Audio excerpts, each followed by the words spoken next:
The League of Women Voters Troy area is happy to welcome you to this Candidates Forum.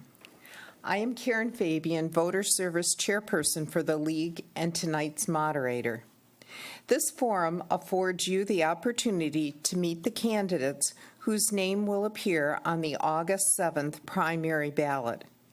Tonight's forum will be devoted to questioning the 4 candidates running for Michigan State Representative District 41. As many of you know, the League of Women Voters is a national nonpartisan organization which welcomes all persons of voting age as members.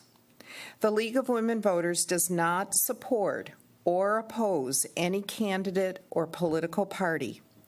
It does take action in the public interest on particular issues after careful study and consideration by members. The League emphasizes the importance of individuals working together to achieve good government responsive to the needs of all people. The Michigan House of Representatives consists of 110 members who are elected in even-numbered years to 2-year terms.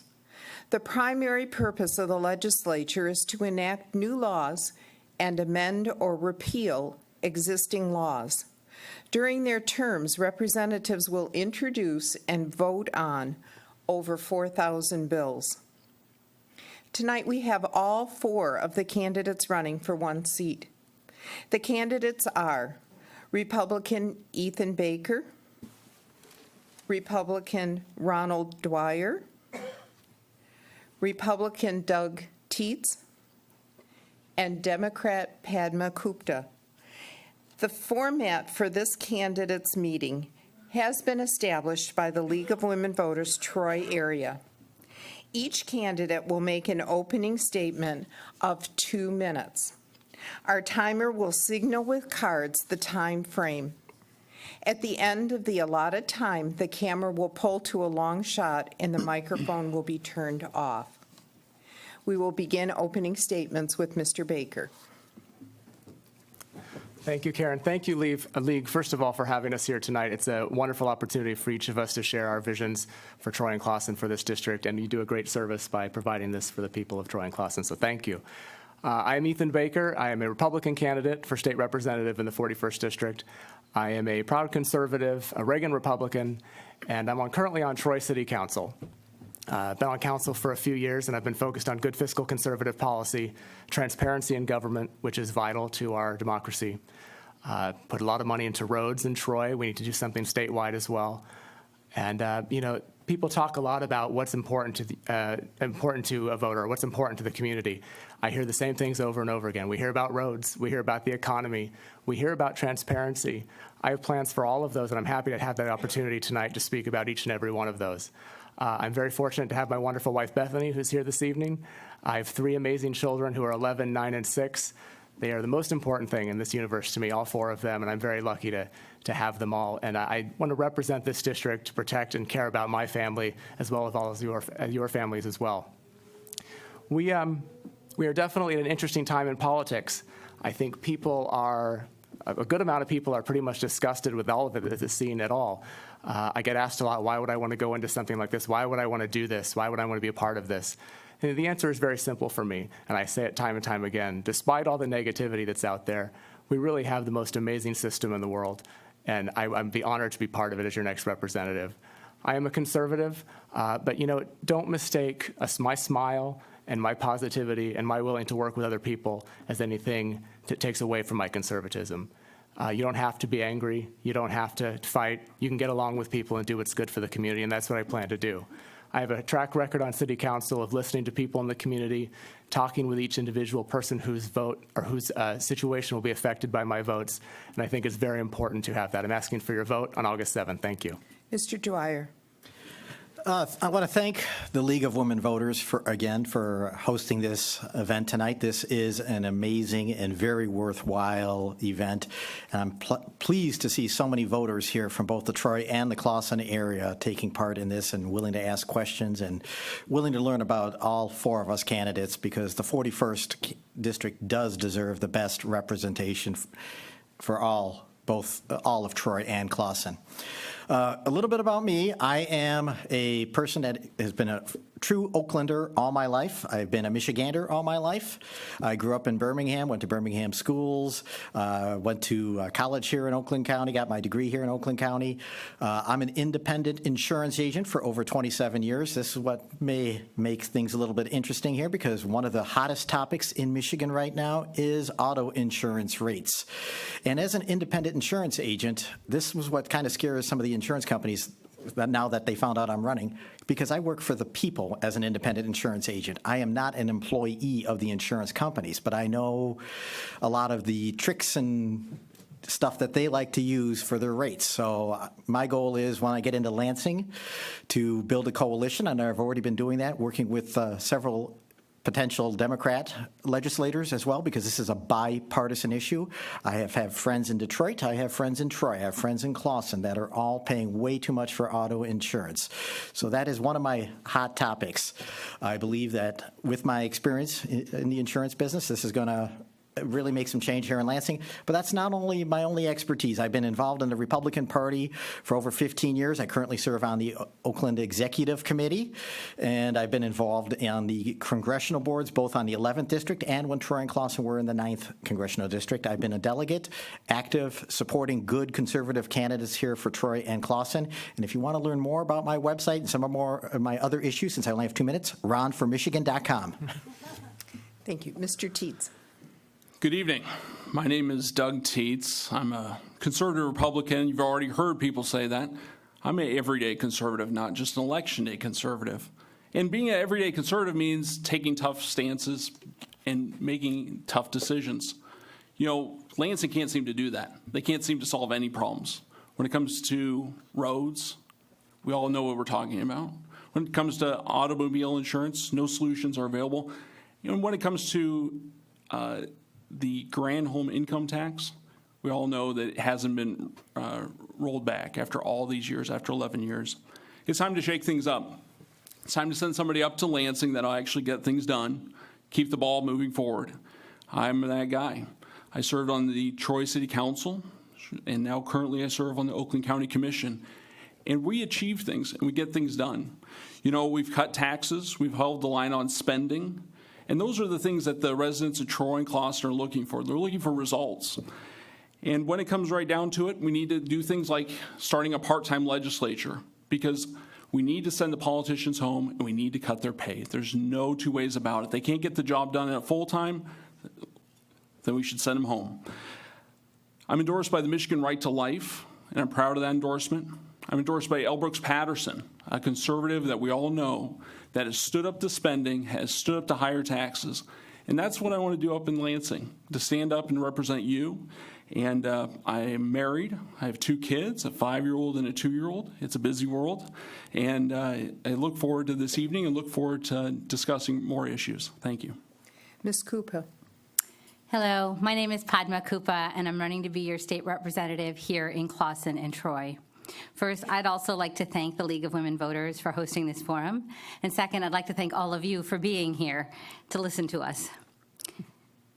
I'm a 20-year resident of the district, and I look forward to being your voice in Lansing. My story is our story. My husband and I are engineers, and we came here to Michigan 20 years ago to raise our family and for jobs in the auto industry.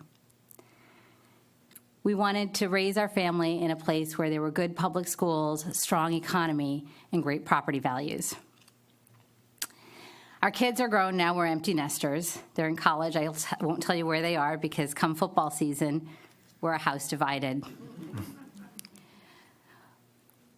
I volunteered when the kids were young in their public schools. I started at Hill Elementary and went all the way through to Athens Marching Band. I've worked in the automotive industry, going from a local small business all the way to Chrysler. And throughout this time, I've given back to the community. I started actually with the city, with the Ethnic Issues Advisory Board, because we need to celebrate our diversity and what it means to be an American. I now serve on Planning Commission because I believe that giving back is something that you must do. And as a planning commissioner, one of the first things I did of importance was to introduce a tree protection ordinance so that green space wouldn't be clear-cut by developers. I believe in a sustainable economy. I also have served on the Troy Historic Society board because I believe in preserving our past, and on the Michigan Roundtable board because I believe that America's promise of equality and opportunity for all should be for everyone. I believe in being an effective voice and efficient government, and I would like to be your state representative. If you agree, please vote for me, Padma Kupa. Candidates will be answering written questions submitted by the audience. Questions submitted should be pertinent to the issues facing the current situation and future direction of our community. Members of the League will screen questions for duplication and appropriateness. All candidates will be given 1 minute to respond. I reserve the right to close discussion of one question and go on to the next. May I please remind the audience that there will be no comments from the floor during the question period.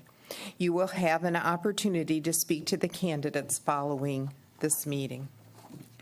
We have several questions in the category of schools, so I will begin with those.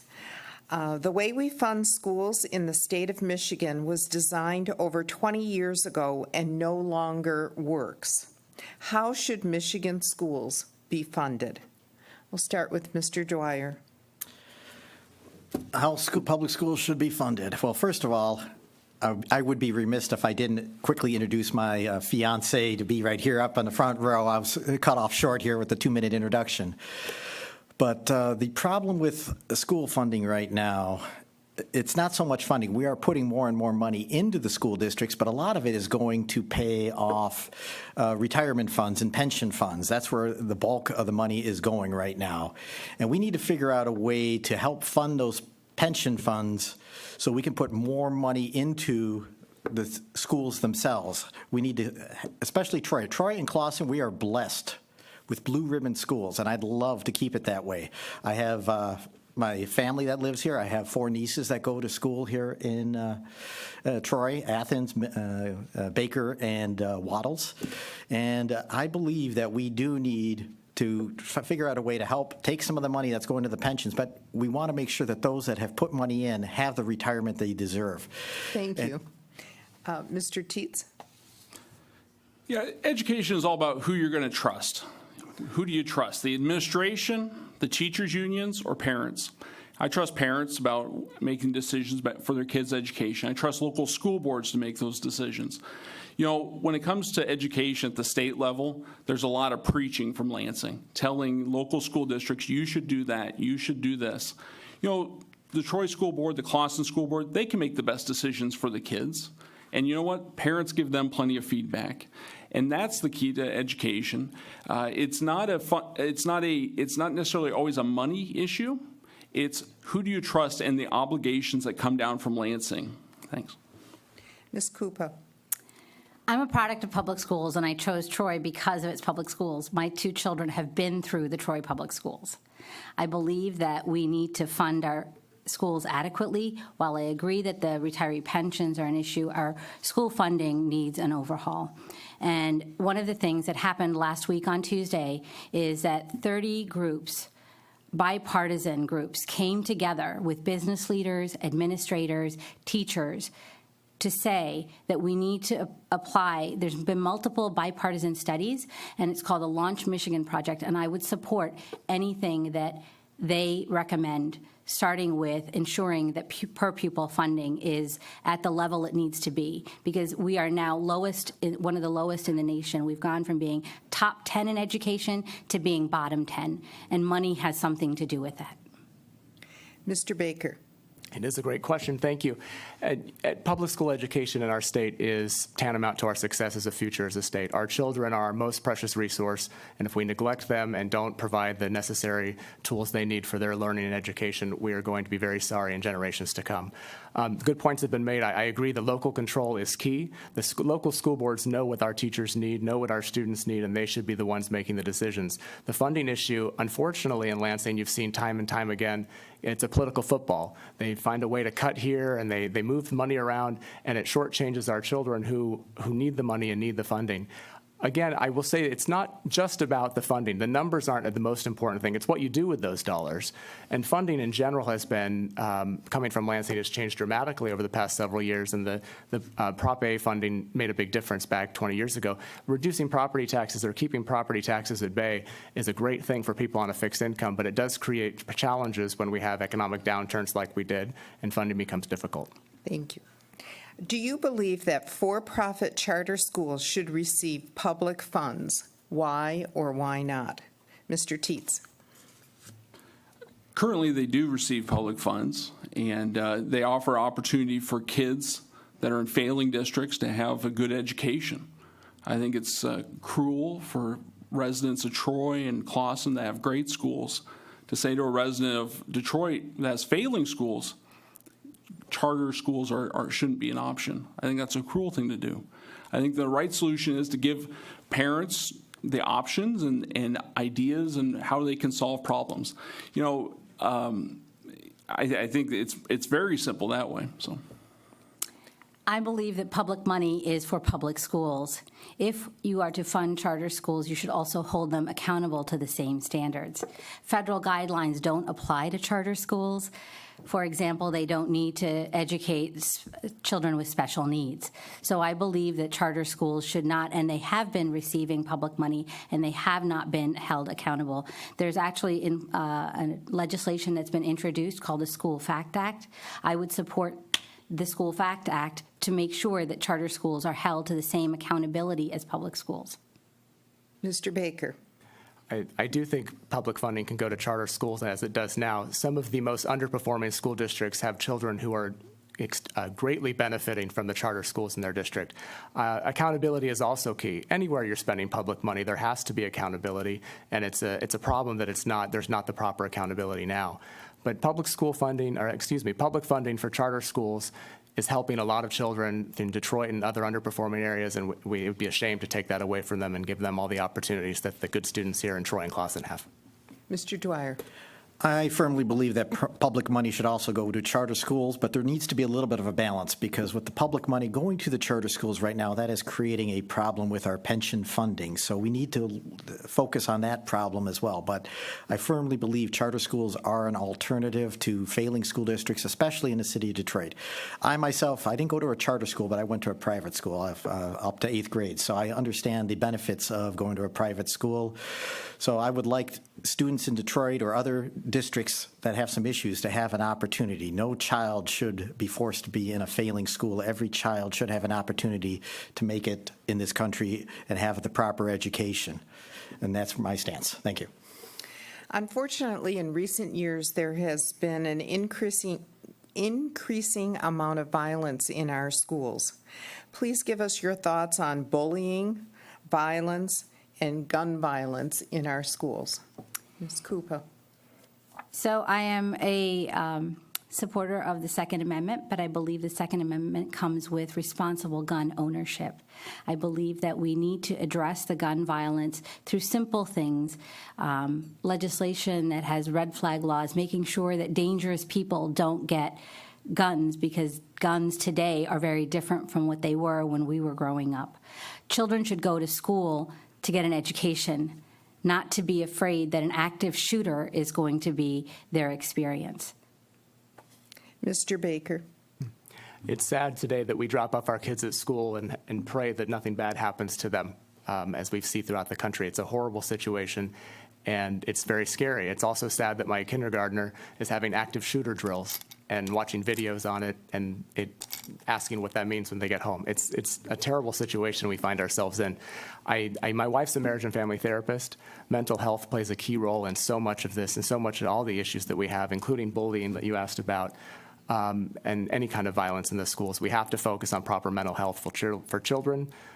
It'll make better adults. It'll make us all safer. Also, as an attorney, I go to court, and you're very safe in a courtroom. You can't bring any weapons in there. You go through magnometers. The judges and lawyers are very protected. Our children are not as protected, and that concerns me a little bit as a dad. Mr. Dwyer. It is a very scary situation. Like I said, I have 4 nieces right now that are going to school, and I hope to have some children going to school as well, especially here in the Troy School District. I am a big proponent of the Second Amendment, and I don't believe that there needs to be any changes to the Second Amendment as it comes to restrictions. But I do think mental health is a big issue. I think one of the biggest mistakes Michigan made was when John Engler closed a lot of the public mental health facilities about 15, 20 years ago.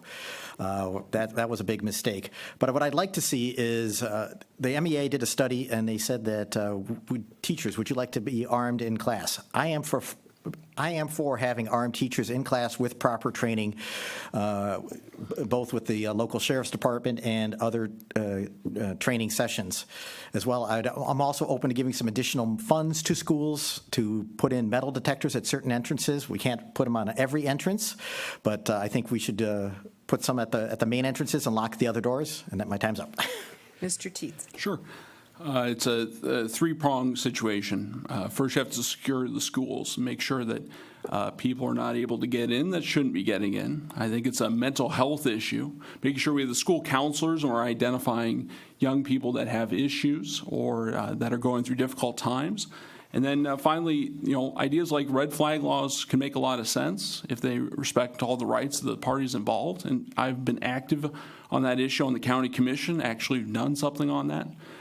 Because when someone's going through a difficult time, we need to address the issue. And just simply saying, I'm sure it'll work itself out, isn't the solution. We need to talk to them and use the skills of the mental health practitioners to help them through those difficult times. And that's how we keep our kids safe. What projects have you worked on in the past that you feel have prepared you for your role as state rep? Mr. Baker.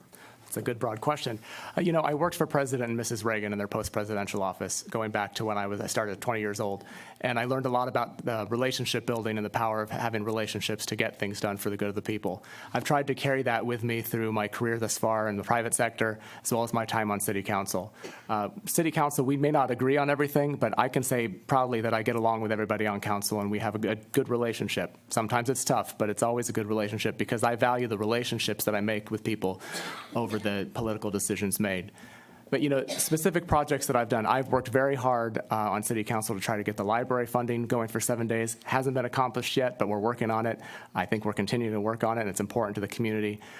Transparency has been important. I made a decisive vote to change and release a report on our former city manager. That was something I worked very hard on to try to find the right solution, and I think that it's something that I've done that I can be very proud of.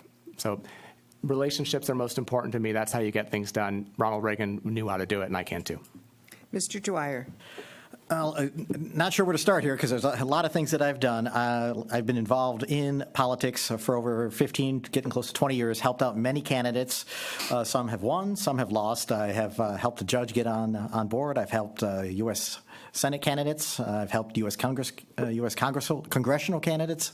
I've helped state reps. I've helped U.S. or Michigan State Senate candidates. As an insurance agent, I've been tough to negotiate. I work on some pretty huge accounts, and I've been able to do some tough negotiating for my clients, especially when they've had a unique claim situation when Hurricane Wilma took effect. I've been involved in, right now I'm involved in numerous interfaith organizations building the communities together.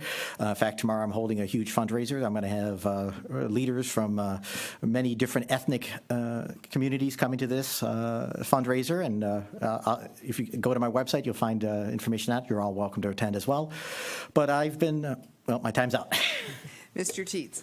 Sure. Accomplishments are about the things you've done that are concrete. Well, one of the things I've done is concrete. We've spent $20 million on roads during my time on City Council, as well as my time on County Commission. We started a program called Troy Roads Rock, because at the end of the day, what makes a community marketable makes it attractive for business is high-quality roads, and so we spent the money to do it. We've cut taxes at the Oakland County, and this has been a key thing for Brooks, is saying that when we need to cut taxes, we'll do it. oppose the boondoggles and the spending. You know, there is something about politicians, as soon as they got money in their hands, they cannot help but spend it. And tried and fought a lot of spending issues, both on city council and the county commission. And finally, continue working on those issues. Just a couple months ago, passed gathered signatures and gathered support for a local road improvement program, so we can push more roads down to the local level. Ms. Koopa. So I remember when my children were young that there was a call for input for the Troy Futures process, the 2020 visioning, so that we could develop a master plan. So that's when I first started volunteering on things to do with planning. In my 3+ years as a planning commissioner, I can name many, many projects that we've worked on, some that have been very contentious because neighbors don't want a particular development or a hotel in their backyard. I've worked on school bond issues, and most recently I worked across the political aisle to defeat an extreme amendment for our city charter. How do you plan to balance political ideology and the realities of office policy decisions? Mr. Dwyer. Well, I think this is an area that I'm going to excel in, because as of right now, I am out campaigning, but I'm also reaching out to my fellow Democrat candidates. I've made a few connections with Detroit. There's a gentleman by the name of Ernie Little who's running for state rep. Joelle Jones is running for state rep. I'm reaching out to fellow Democrats to solve bipartisan issues. Those are insurance, roads, and education, because those are 3 top things that we all agree on. Maybe we have a little bit of differences on education, but if we can try to work together, maybe give a little, get a little. But I'm big on being a conservative and constitutionality, so I'm willing to work with both sides, but we have to stay within the confines of the Michigan Constitution, and I think we can do that, and I think we can do that to help our residents as well as our school children. Mr. Teets. Sure, working with others is key to accomplishing anything, and having principles is the key of any good leader. And I don't think those are 2 mutually exclusive things. They're the hallmarks of anyone that should be in a leadership position. And as your state representative, I'll be balancing those 2 things and working across the aisle just like I do now, but also standing up for principle, because we have too many people that talk the talk but don't actually walk the walk. And I'm happy to stand on principle, but actually get things done. Ms. Koopa. So this is an area where I can talk about, starting with the PTA, where we had small kerfuffles about what we should spend our project money, what money we needed to do and how we should raise money, but all the way through to planning commission. But I think my strongest suit is in building relationships and bridging gaps.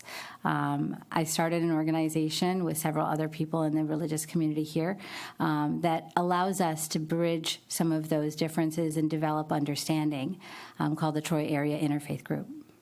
Mr. Baker. I think this goes back to what I was talking about, relationships and the power of relationship building to get things done for the good of the people. And that's what you want in your state representative. You want somebody that's going to stand firm on their principles, but also be willing to hear the other side, because if you're not listening, you're not representing. And I think that's a key difference that I can bring to this race and as the state representative. You know, there are people in this room that I voted against on certain issues, but we still talk and we still have a friendly relationship. You can do that. You can smile and you can be a good person and be kind and still hold your principles and work together to get things done. So I absolutely believe that this political divide can be bridged, and we can do it with the right personalities, the right relationships, and the right good-natured attitude.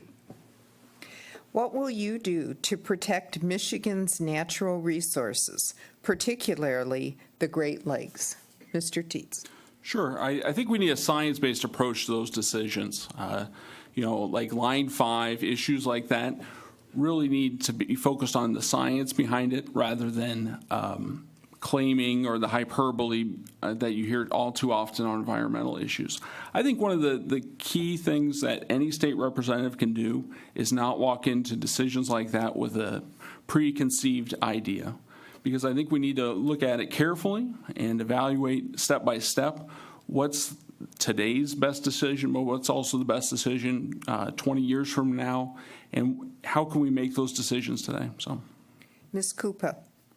I have to tell you, when I first came to Michigan and went into the Great Lake, I was amazed at the water because I'd only been exposed to salt water. So I really think that 84% of the world's the North America's freshwater supply is ours, and it's our trust and it's public resources that the state is responsible for. When there are things that happen at the federal level that impact our natural resources, we at the state, as your state representative, I would choose to do things to protect them. I believe that what we have done with Nestle, we need to examine the legislation that exists to make sure that we protect our Great Lakes, because Nestle should not have gotten our water for pennies on the dollar. Mr. Baker?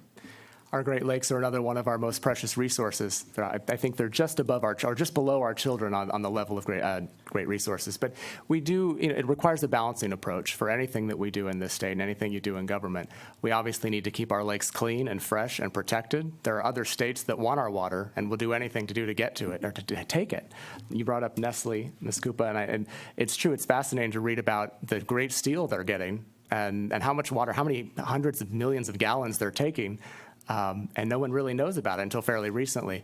So to protect our Great Lakes, we have to do whatever it takes, obviously with a balancing interest, because we don't want to hurt businesses and we don't want to drive away business and economic growth in this state as well. So, and finally, as state and federal balancing is also important. If the federal government is doing something to our state that we don't like, we have to be prepared to stand up to it and say, no, that's not right. This is our state.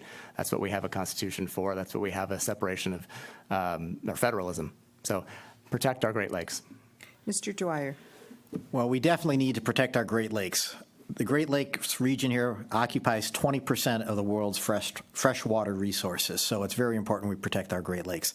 Enbridge Line 5 is of great concern to me. I personally think that needs to be shut down. I may be going against some of my Republican counterparts here, but earlier this year it was damaged by a tugboat anchor, and it was already compromised. The seals are starting to get a little old.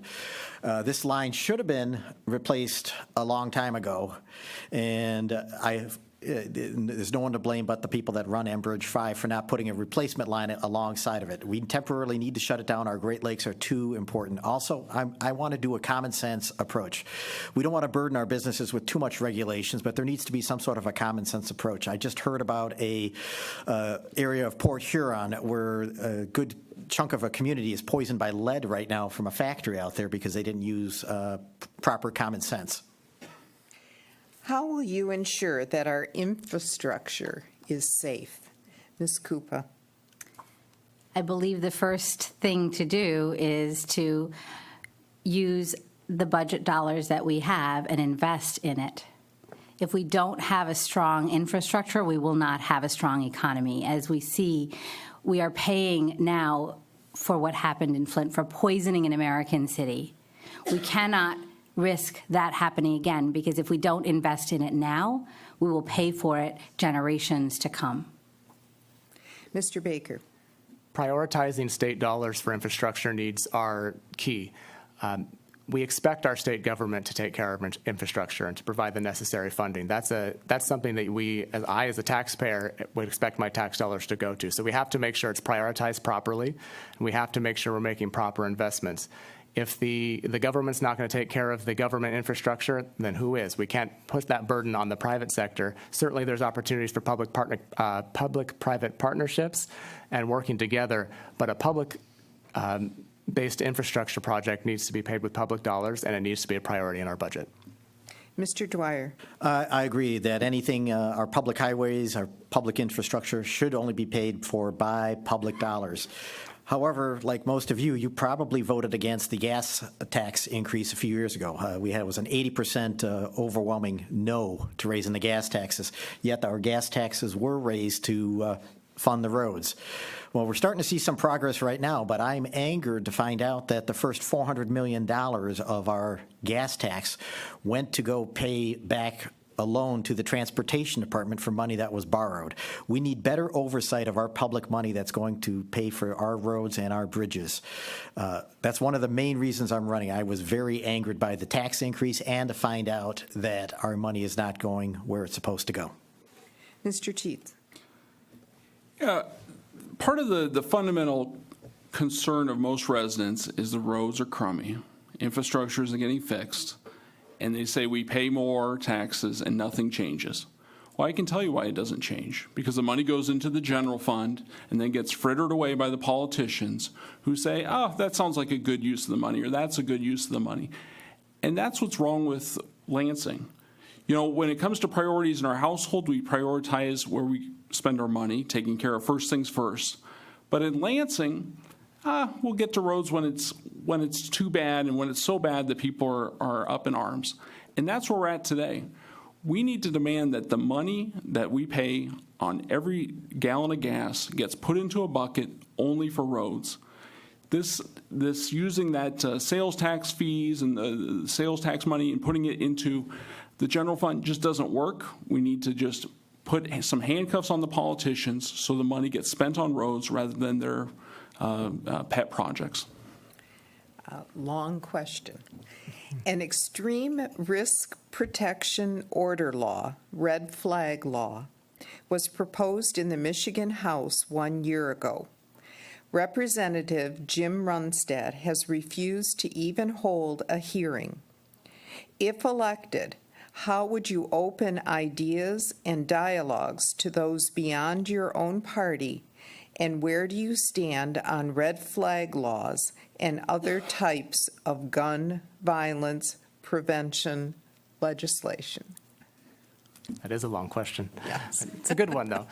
So, again, I think it comes down to, I'll say this again and again, relationship building. If you have the right relationships with the fellow representatives that you work with, the speaker, you get the legislation brought out of committee. You get to talk about the things that matter to you. Where I stand specifically on the red flag laws, listen, Second Amendment is an important key amendment to our Constitution. It's the Second Amendment, and we can't do anything to violate it. But obviously, there is a concern in this community, especially, about gun violence, and we have to make sure we're listening to all sides and coming up with a common sense solution.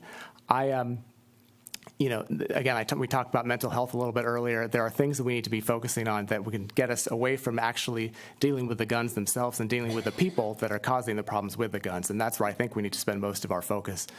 But, you know, talking to different community or talking to different representatives and getting legislation out there that's important to have the discussion is what's key to any successful legislature, and we need to do more of that. Mr. Dwyer. Well, I think I look at the gun violence that has taken place over the last 20, 25 years, and I see kind of a correlation with prescription drugs. It seems like nowadays just about everybody's on prescription drugs, which I think is having some sort of an effect on mental health. Also, shutting down the public mental health institutions 15, 20 years ago was a poor idea. But I think all of us can help each other out by looking. If you see something, say something. If you see somebody that's not looking right, report it. But I'm a big proponent of the Second Amendment, but I'm also for tightening gun laws for people that do not follow common sense, such as if a student shoots up a school and the parents didn't lock up the gun. I consider that the parent is just as guilty and should face the ultimate penalty just as the shooter. But for tightening up gun laws, I'm a big Second Amendment proponent. Mr. Teets. Yeah, working across the aisle is something I do currently. I work with Democrats and Republicans to actually get things done. When it comes to the red flag law, we passed a resolution that reflects what both President Trump and many Democrats support, that respects the constitutional rights of the individual while protecting the public from people that are going through difficult times. And I think that's how you achieve things in Lansing, is be able to talk to folks who you may not agree with on everything and actually get that done. And I've done that here locally. I've worked with Republicans and Democrats on all sorts of projects where we've actually achieved our end result that we wanted, rather than pointing fingers or rehashing same old arguments. And I think that's how you get things done in Lansing. Ms. Cooper. A few years ago, there was a shooting in a church, and I got together with my friends Kelly, Jen, and a friend Kathy, who is from the Million Mom March, and we held a vigil and a fundraiser for that church so we could provide some supplies because they had needlessly lost some lives in that church for a Wednesday evening meeting. Maybe it was Wednesday evening, but a Bible study meeting. I'm the only candidate, I believe, that's gotten the Moms Demand Action Gun Sense candidate distinction. I really believe that we have a gun violence prevention need that is urgent, and I think that people across the country and across our state and across our county are counting on us to do something.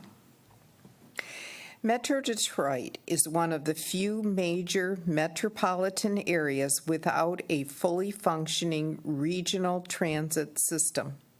With businesses, healthcare, and educational communities supporting robust transit options, what is your position and why?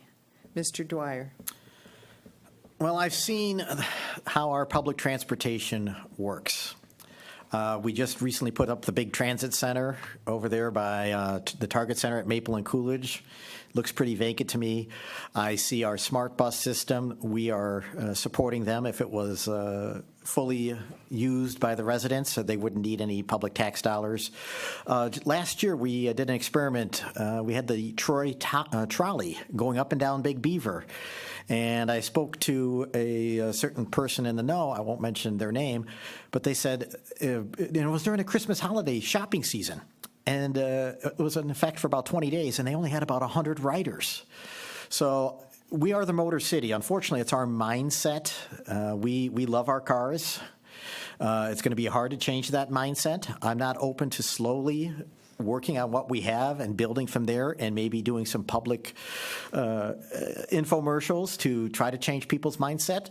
But to build something. Mr. Teets. Sure, the regional transit program that's been brought forward will cost the residents of Troy and Clawson $7 million a year. $7 million in new taxes that will be burdened on the residents. You know, the residents already had an opportunity to talk about this and vote on it. They voted on it just 18 months ago. And the results were the voters said no, they didn't want the regional transit system that was proposed.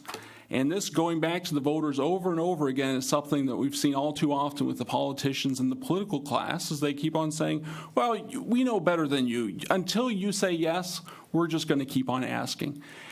And that's what the regional transit plan should be changed, and it should be something that the voters want, and it shouldn't be something that the political class tries to foist on us and raise our taxes. Ms. Gupa. I believe that we need to have a regional transit solution, and I believe we need to reach across the aisle and reach across municipalities, counties, and cities across the state, because this is something that Amazon cited as a reason for not coming here. When I moved to Troy 20 years ago, we paid a third of the city's revenue, and businesses paid 2/3. Something has shifted. I do not believe it has to be solely a burden borne by the residents, and that we can come up with a fiscally responsible solution. A budget is a reflection of our values, and regional transit is a necessity in the 21st century. Mr. Baker. Thank you. Public transit, regional transit is a great conceptual idea. It's something that we all think about and talk about, and we say, oh, we need that. The problem I have here is that, and Mr. Dwyer spoke about it a little bit, Michigan is a car place. Detroit's a car city. We're built out, and we were built out for cars. And it's very hard to change the mindset of people to say, hey, leave your car there. Don't go park in the big, expansive parking lot. Take these couple buses and move around. You know, so to put that mindset on people and to force it upon them is not going to work. To raise their taxes just to have people not use it and not get out of their cars is not going to work either, and it's unacceptable, and the people aren't going to accept that here in Troy and Clawson, as they did by vote a year and a half ago. So while I value what regional transit can do and what public transportation can do, and the many that it does help, our community, I don't believe, is set up for that, and so any tax that would be raised on us would be just a giveaway from us, as we do so often. When you talk to businesses and people, they tell you there are lots of jobs, but many workers do not have the proper skills. What can we do to fix this? Mr. Teets. Yeah, the thing that I hear over and over again are technical jobs are not being filled, that there aren't enough people that are proficient plumbers or electricians or craftsmen. And again, the same message is, please tell people that there are great careers outside of going to college. Not everybody needs to go to college to be successful. And owning a plumbing business can be much more profitable than having a fine arts degree. And too often, the message that kids are hearing at the school district level is, go to college, then you'll have the American dream. Well, sometimes go to technical school for 2 years, and you'll have the American dream a lot sooner than the kid that went to college, because you won't have all the debt, and you'll get paid a lot better. I think that's the solution. It's providing the proper training. And then I think it's also a situation where changing the messaging we're giving to our young people. Ms. Koopa. So we're very fortunate in Troy that we've become aware of this need, and we actually have career-ready possibilities and paths for our students at Troy High. There's actually an automotive shop. I believe that we should strengthen that, not just in Troy, but in school districts across the state and across the region. But that is an essential element of how we determine what education looks like.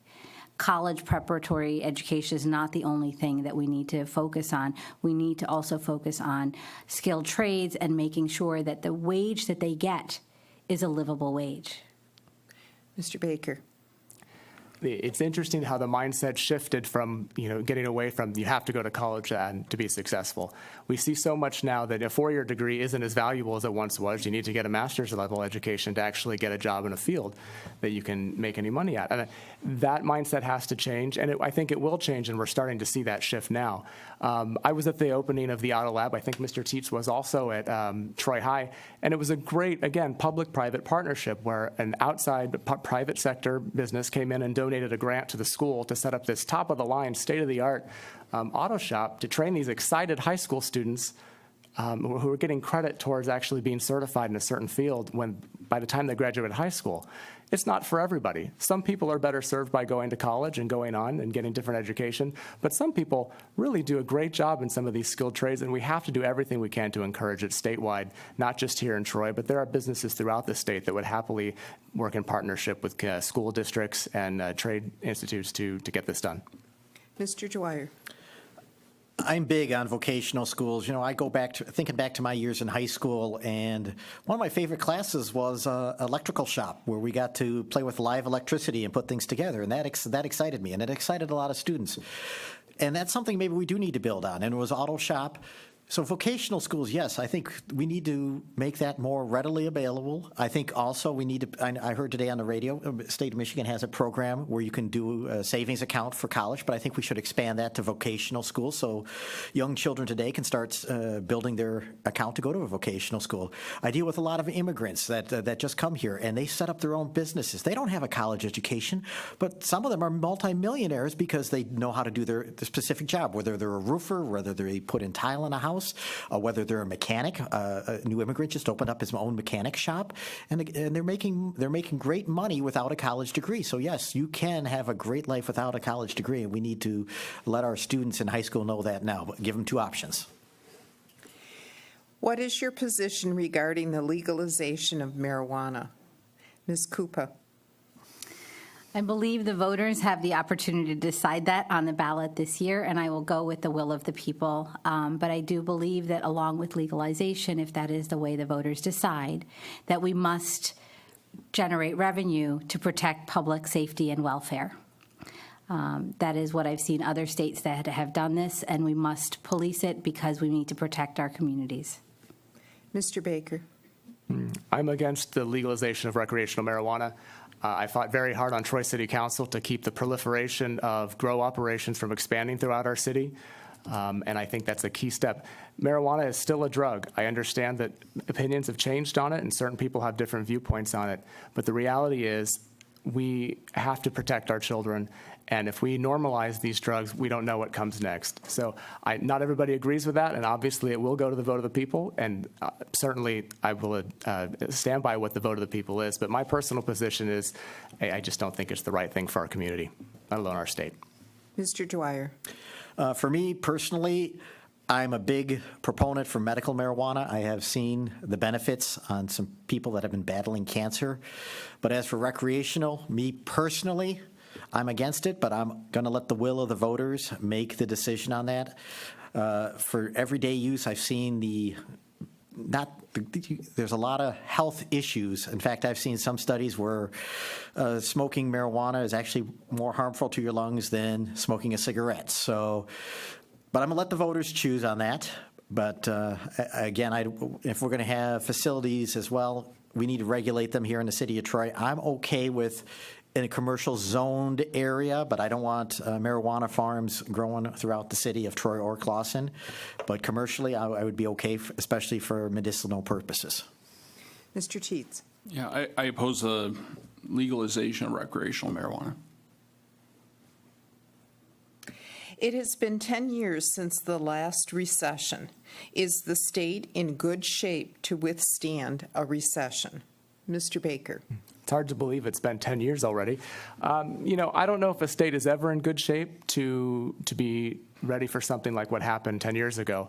But, good progress has been made. We certainly have done a lot to create a rainy day fund in the state, that we are in a better position to handle something like that. I think what concerns me more is what happens to our local governments, our cities and townships. We are not as in good a shape as the state may be, because when things go bad with the economy, Lansing works through things, but it's the cities and townships that really suffer because it takes a long time to get our revenue back up to where it should be. We've seen that here in Troy. We're obviously very lucky in Troy to have a good tax base, but we're still, 10 years later, we're still struggling to get back to where we were in 2006, 2007. And so it's the cities and townships that I worry about, especially with public safety and the pensions. Mr. Dwyer. I would never want to take that mindset if we're in good enough shape to handle a recession. My goal would be, let's not go that direction. We need to make sound economic decisions that balance the state budget so we do not head into that format. If you look at our roads and our infrastructure, our bridges right now, I would say we're not in good shape. We almost look like a third world country in some spots. So no, we're not in a good enough shape yet to handle a recession. And my goal is to make sound budgetary decisions to make sure we don't go in that direction. Mr. Teets. Yeah, 10 years ago, they passed a temporary tax that increased all of our taxes, the income tax. And now we're looking at a new recession where they're going to pass another tax, or they're potentially a recession. This is what's wrong with Lansing, is Lansing can't seem to solve any problems, and they can't seem to ever live up to their promises. They promised it would be temporary, and now here we are 10 years later. We have the same tax sitting on the books. I don't know if we're, what kind of recession will be a small hiccup? Will it be a long-term recession? I don't know. But I can assure you, when we trust people with their own money and let them keep more of their money and hold the spending back, it puts us all in a better situation with your budget. That's the actual budget that matters, not the Lansing budget. And that's where we're getting off kilter sometimes, because we need to trust the people to make these decisions. And when we say, oh, government will take care of it, or, oh, I hope government's in good shape. No, we are the government. We're the people that actually matter here. And that's very frustrating to me when I hear that. So. Ms. Gupa. I believe that the fiscal responsibility of our government, it rests on our shoulders. We need to elect people who understand fiscal responsibility. We cannot put off investing in our infrastructure, and we cannot put off diversifying our economy. We must diversify our economy. This is one of the first things that we need to do, because when the economic downturn happens, because it does, this is the way it happens in the automotive industry, is cyclic. As an engineer, I know this, and I believe that we need to take more precautions for any economic downturn. The question and answer period has come to a close. We would like to thank our candidates and our audience for their excellent questions and answers during tonight's forum. The League of Women Voters Troy area would like to encourage you to go to our website, vote411.org, to find additional information about candidates. A voter's guide is also available on the League's website at www.lwv.org. lwvtroyarea.org. This forum will be rebroadcast on Clawson Municipal Channels, Comcast Channel 17, and WOW Channel 10 on Thursday, July 26th, Friday, July 27th, Monday, July 30th, Tuesday, July 31st, Wednesday, August 1st, between 4 a.m. and 10 p.m. It will also be on the City of Clawson's VOD page. We'd like to thank the Clawson Municipal Channel, Dave Ouellette and Lori Carrier, for their technical assistance in putting this program together for cable channels. And again, thank you for participating, and please remember to vote on August 7th.